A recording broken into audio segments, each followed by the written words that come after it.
Jen friends, I'm Major Gaurav Arya and you're watching the latest news of the day. Allow me to take you to Pakistan, my dear friends.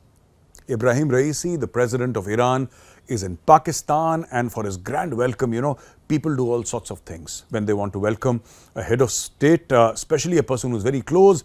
If you have personal relationships with that person or with that particular country, very close countries are usually, some countries are very close to each other. And if you want to pass that message that, we're very close to you, sometimes the head of state will go and receive another head of state. That is also done. Sometimes senior ministers are sent, due protocol is given, and everything is taken care of, right? It is only in Pakistan that when you want to give protocol to any visiting head of state, the first thing you do is shut down the entire city. I've heard of people shutting down roads. When Prime Minister Modi went to the US, they shut down a particular road. And as soon as he left, then they opened the road. It happens in India also, it happens in China. Wherever you go, they shut down a part of that road. That is part of security protocol, but nowhere on earth. I've been reading about this for a very, very long time now, almost 20, 25 years, and I've never heard, except in Pakistan, I've never heard of a country shutting down an entire city because somebody is visiting. This is absolutely shocking. And to add insult to injury, the Pakistanis were trying for a diplomatic coup, somehow trying to get the Saudis who had come a week earlier, somehow trying to get the Saudis to mention Kashmir. And they said that, you've come to Pakistan and Kashmir is something very close to our hearts, and why don't you mention Kashmir? The Pakistanis often forget that nobody cares about Kashmir any longer. When I say cares about Kashmir, I'm not talking about the people, I'm talking about this whole issue that Pakistan loves to talk about, the United Nations Security Council resolutions, etc., etc. Now, this is 75 years old. Nobody cares about it. This is just immediately after the Second World War. Who cares about this? Apparently Pakistan does, and Pakistan wants to tell every visiting dignitary, why don't you talk about Kashmir, why don't you talk about Kashmir? And people are sick and tired of telling Pakistan that this is a dead issue for those countries. I mean, they don't want to talk about it.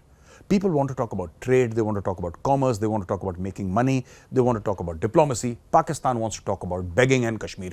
There is no third option in Pakistan. Either you beg for money or talk about Kashmir. That is what Pakistanis are experts in anyway. Now, what has happened is that Pakistan was again insisting upon Ebrahim Raisi to mention the Kashmir issue. He said that, since you've come here and Gaza and Kashmir are like, Pakistan loves to club these issues together, though very different issues, but they love to club it together. And obviously, Ebrahim Raisi spoke about the Palestine issue and how Iran would continue to support.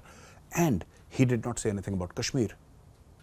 Now, to save face, and to tell the world that he had actually spoken something about Kashmir, what Shehbaz Sharif did was, he just said it just like, they're liars and cheats of the first kind, these Pakistani politicians. Real lowlifes, actually. What Shehbaz Sharif said was, that is what he said, that I thank the president of Iran, Raisi, for mentioning the Kashmir issue. The fact of the matter is, even Pakistani media has reported that he never mentioned the Kashmir issue. Ebrahim Raisi did not mention the Kashmir issue because India has billions of dollars worth of investment in Iran. We created the Chabahar port, we've created railway lines, we've created roads, right? We are the people who are speaking up for Iran. There is nobody else who would like to speak for Iran. China does not come forward. India trades with Iran and they've never forgotten that. India bought oil from Iran when there were very severe American sanctions. India bought oil. India said, we are friends and we'll stand with you. India did stand with them and America couldn't do anything. So the Iranis know very well, right, who is their friend and who is not. And here also the fact that Pakistanis, absolutely desperate. Somebody should say something about Kashmir. Desperate. And Iran did not utter a word. Ebrahim Raisi did not utter a word. The Pakistani media is upset with the Iranians. They're saying that this is an insult to Pakistan. They're saying Pakistan has been insulted. I would like to ask the Pakistani media, what's new? Pakistan is insulted every day. Your Prime Minister, your President, your Army Chief, your bureaucrats, your judges, your entire nation is insulted every single day. What's new? I mean, all that the Iranians did was join the bandwagon. Everybody insults Pakistan, that's all right. Nothing to feel bad about. And what has happened also is that Mohammad Aurangzeb, the finance minister of Pakistan, has declared, Alhamdulillah, we are getting another loan. Now, look at this. They shut down a city, right? They shut down a city for a visiting head of state. They shut down Lahore today, all right? Which is fine. You want to shut down Lahore? Go for it. The problem here is that you also want, when I say you, I mean the Pakistanis, you also want investment in Pakistan. Forget about a head of state. He's a Shia. And there are enough Sunni lunatics in Pakistan who would want to knock off a Shia head of state. You know, that is a one-way ticket to heaven. You go to Jannat and you can permanently get a corner plot in Jannat, it seems, if you kill a Shia. Kafir, kafir, Shia, kafir is written on the walls in so many places in Pakistan, openly calling for the death of Shias. This is the state of Shias in Pakistan, and this is exactly why Pakistan shut down Lahore. Anyway, Pakistan has been asking for investments, you know. Come invest in Pakistan, make money. Nobody's made money in Pakistan unless you're corrupt and you're a politician or a general. There is no way to make money in Pakistan. Just look what happened a week, 10 days ago. You know, there was a suicide attack on 5 Japanese engineers.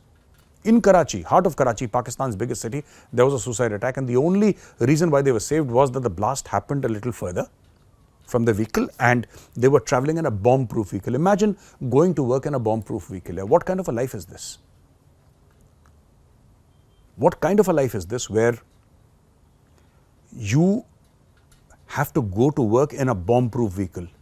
You are living in the shadow of death. Anybody might kill you anytime. And then the Pakistanis were making excuses. Oh, you know, we couldn't recognize them. We thought they were Chinese. That is what the voices are coming. We thought they were Chinese. So what if they're Chinese? Yeah. You might have a difference of opinion with the Chinese, but that doesn't mean you kill Chinese engineers. They've started killing Chinese engineers in Dasu. They've killed so many of them. Over a dozen Chinese engineers have been killed in the past 1 year. Or China doesn't like it, but neither does Japan. And I don't think those Japanese are going to stick around here in Pakistan. Anybody who sticks around in Pakistan is going to be crazy now.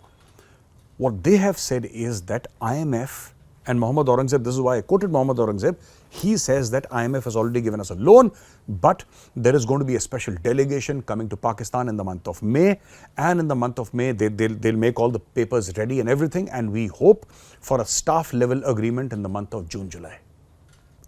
So May it gets done, and June and July, probably by the end of July, they'll get another big bunch of money, and this time he's saying that the money is going to be huge and it's going to be long term. Just imagine, ladies and gentlemen, the kind of effort Pakistanis have put into beggary. They don't want to make their country safe for investment, right? They don't want to ask other countries to come and set up engineering institutes. Saudis were there. The Saudis were there, and had I been in any position of power in Pakistan, what I would have asked the Saudis is, hey, you have a lot of money. If you want to help us, build 5 top-class engineering colleges for us. 5. Right? 1 in Islamabad, 1 in Rawalpindi, 1 in Karachi, 1 in Lahore, and 1 in Hyderabad, Sindh. Build 5 top-end engineering colleges for us. Don't give us money, just build the colleges for us. Pakistan could have done that. Pakistan did not. Because you can either have an engineering college or you can have an apartment in London. You can't have both. So ladies and gentlemen, with this I come to the end of my analysis today. And if you liked it, don't forget to press the like button. I'll be back again tomorrow with another fresh news. Till then, Jai Hind.